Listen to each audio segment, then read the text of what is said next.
Thank you for your introduction. My name is Kang, and I'm from Korea University. Today, the Geonsun Lee, the second sir, and I will present the visual manipulation for underwater drag force perception in immersive virtual environments. I hope you enjoy our presentation.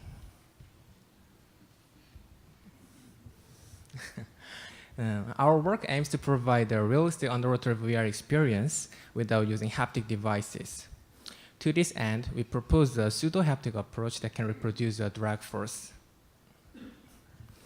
We will generate the visual discrepancies between the real body of the user and the virtual avatar. In our study, user's body is tracked by an HMD and 2 controllers and 3 trackers, and a virtual environment was rendered using Unity. We first compute the drag forces to be exerted on human limbs through a physics-based simulation.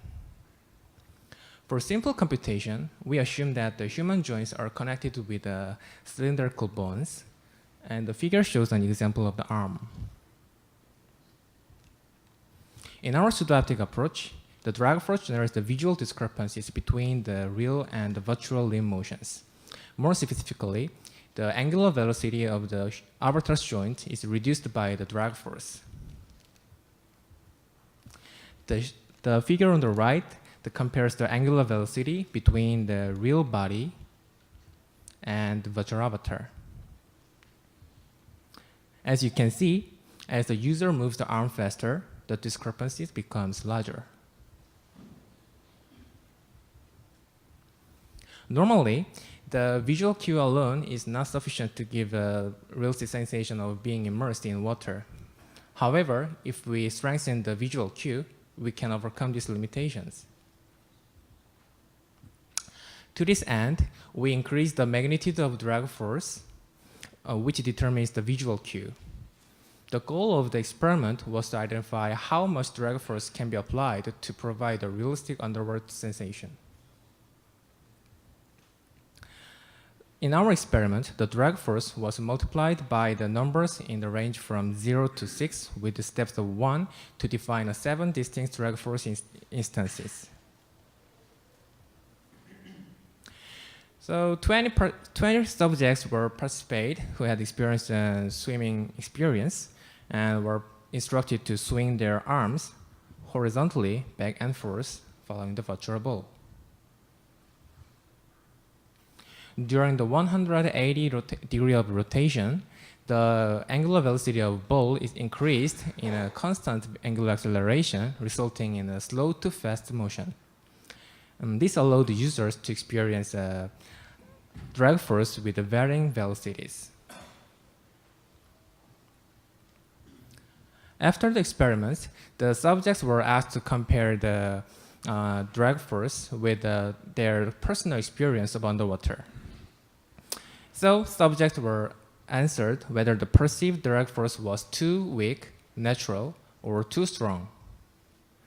And the experimental result was depicted in the figure, where the x-axis for the drag force multiplier and the y-axis for the probability that the multiplied drag force was judged as natural. The curve is fitted with the Gaussian function, and the mean is taken as the most natural multiplier, which is 4.05. Now, we can simulate the realistic drag force to be exerted on human limbs, and from now on, the Geonsun Lee will present the conducted user test. Hello, my name is Geonsun Lee, and I'll be presenting the second half of our research. So, in order to verify our drag force simulation method, we first tested our method on the arm's motion. Let's call our method simply drag force. This was compared with other methods that we'll be calling visual gain and no manipulation. In the visual gain method, the joint rotation was scaled down by 70% and was then applied to the avatar's joint.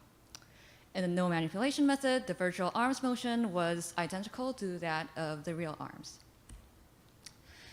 And then 20 subjects carried out 2 tasks, swing and touch. The swing task is the same that we have done in the drag force experiment. As for the touch task, we examined how accurately people can control their arms with each method. For this, subjects were instructed to touch the ball in the center of a 3x3 grid of balls. If they did it without touching the rest of the 8, we considered the trial as a success. This was repeated 12 times with different ball positions. Now let's take a look at the results. In swing task, we could see that our method scored the highest in every factor in the Whitmer-Singer presence questionnaire. In the touch task, our method had the lowest velocity of 0.35 meters per second. And this is because for the drag force, the slower the real motion is, the smaller the discrepancy becomes, and the more accurately the target can be touched. Naturally, drag force had a higher success rate than visual gain. In fact, subjects commented that visual gain was hard to handle because there was a constant discrepancy in the virtual arm. As seen in the figure, drag force also scored the highest in terms of realism, intensity, and preference. Moving on to the second test, we shifted our focus to the leg movement, which is walking.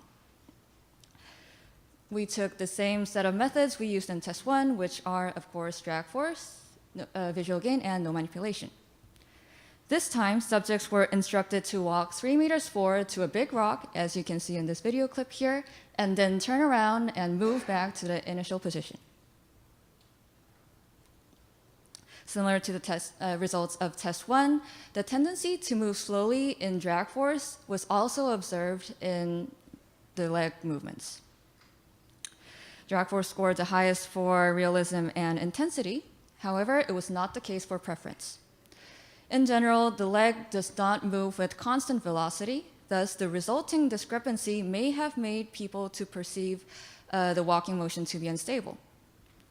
A subject commented that they couldn't keep their balance very well, so they had to walk slowly. And although it seemed very realistic underwater walking, it kind of was exhausting. Now, inspired by the results of test 1 and 2, we developed an AR application, a VR application, to test 3 cases. First, drag on arms are obviously drag force applied in the arm motions only. Drag on limbs are drag force applied to legs as well as the arms. And no drag is where drag force is applied to neither arms nor legs.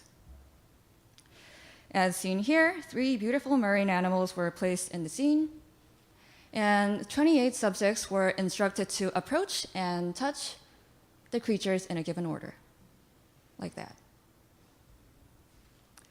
Now, as for the results, drag on limbs had the highest scores in presence, enjoyment, and intensity. We can actually say that the resistance of water was successfully perceived even with a smaller discrepancy brought by a slower motion. A user commented that our application seemed like playing a game, and he got really excited when he overcame the water resistance and touched a shark.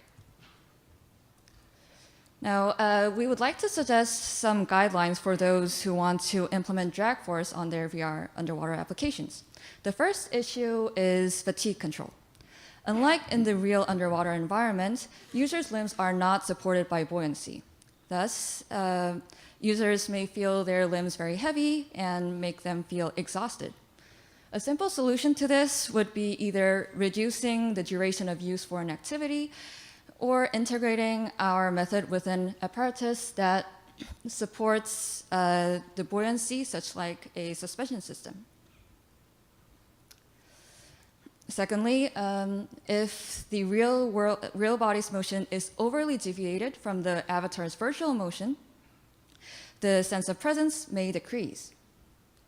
To solve this problem, you may define a maximum deviation of joint angle. For this, we set this maximum deviation of joint angle to 60 degrees in our experiments. Slightly decreasing the deviation over time without the users noticing can also be a possible solution. Lastly, we also observe that users' experience differ depending on the type of task they performed. This implies that with an elaborate design of tasks or missions in an application can significantly increase the presence of underwater.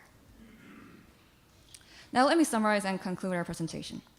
We presented a pseudo-haptic approach for inducing drag force sensation in a virtual underwater environment. We adopted physics-based drag force equations and also identified the extent of drag force that can be perceived as natural.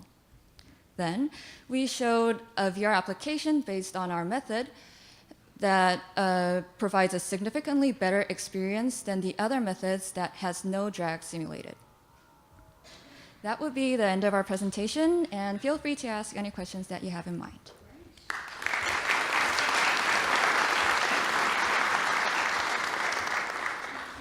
Maybe one question.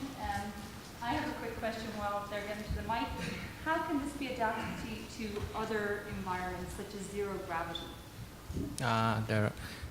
We consider the reduced gravity environment like a lunar or Martian surface, but it needs a kind of suspension system, maybe a kind of a cable-driven system. Like we hang our limbs on the cable and it lifted up our body, then we can reproduce. But this kind of thing is a kind of pseudo-haptic approach, so it's not suitable for that kind of thing. But we can reproduce the buoyancy with the visual illusion, but we think it's not sufficient.